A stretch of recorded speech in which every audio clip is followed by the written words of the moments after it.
BLM, Kerala, Tamil Nadu, Pondicherry. CMRL Exalogic ഇടപാടിൽ വീണയുടെ കമ്പനിക്ക് പണം ലഭിച്ചത് അഴിമതിയുടെ ഭാഗമെന്ന CPI കൊല്ലം ജില്ലാ നേതൃയോഗത്തിലാണ് വിമർശനമുയർന്നത്. ഇടതു സർക്കാരിന്റെ കാലത്ത് സംഭവിക്കാൻ പാടില്ലാത്തതാണ് നടന്നത്. വീണയെ സംരക്ഷിക്കേണ്ട ബാധ്യത പാർട്ടിക്കില്ലെന്നും യോഗത്തിൽ അംഗങ്ങൾ തുറന്നടിച്ചു. CPI ജില്ലാ നേതൃത്വത്തിൽ രൂക്ഷ വിമർശനമാണ് വിഷയത്തിലുണ്ടായത്. വീണയുടെ അക്കൗണ്ടിലേക്ക് പണം വന്ന ഇടതു സർക്കാരിന്റെ കാലത്ത് സംഭവിക്കാൻ പാടില്ലാത്തതാണ്.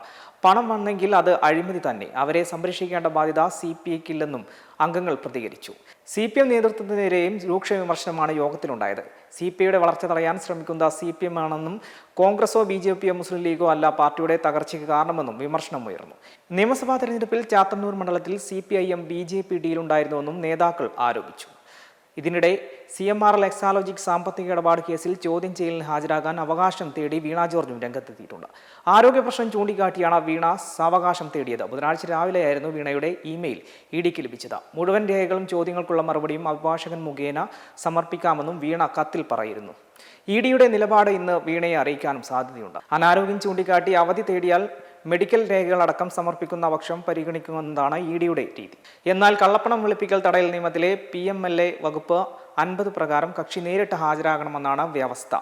ഒരു ദിവസം അവധി നൽകിയാലും പിന്നീട് ഹാജരാകേണ്ടി വരും. ഈ വകുപ്പ് പ്രകാരം സമൻസ് നൽകിയാൽ ED ആവശ്യപ്പെടുന്ന രേഖകൾ ഹാജരാക്കേണ്ടി വരും. ഒരു സിവിൽ കോടതി നൽകുന്ന സമൻസിന് തുല്യമാണിത്. വെള്ളിയാഴ്ച അവധി നൽകിയാലും വീണ മറ്റൊരു ദിവസം EDക്ക് മുന്നിൽ ഹാജരാകേണ്ടി വരും. അതേസമയം വീണയെ ചോദ്യം ചെയ്യാൻ ED വിശദമായ ചോദ്യാവലി തയ്യാറാക്കിയിരുന്നു. CMRLൽ നിന്ന് ലഭിച്ച 2.78 കോടി എങ്ങനെ വിനിയോഗിച്ചു എന്നതടക്കമുള്ള കാര്യങ്ങളിൽ വ്യക്തത തേടിയായിരുന്നു ED തീരുമാനം.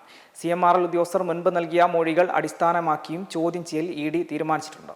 മെമ്പർമാരുടെ നിക്ഷേപങ്ങൾക്ക് ഉയർന്ന ലാഭവിഹിതം നൽകുന്ന കേന്ദ്ര സർക്കാർ സഹകരണ registered society Bharat Lajna multi state housing cooperative society limited.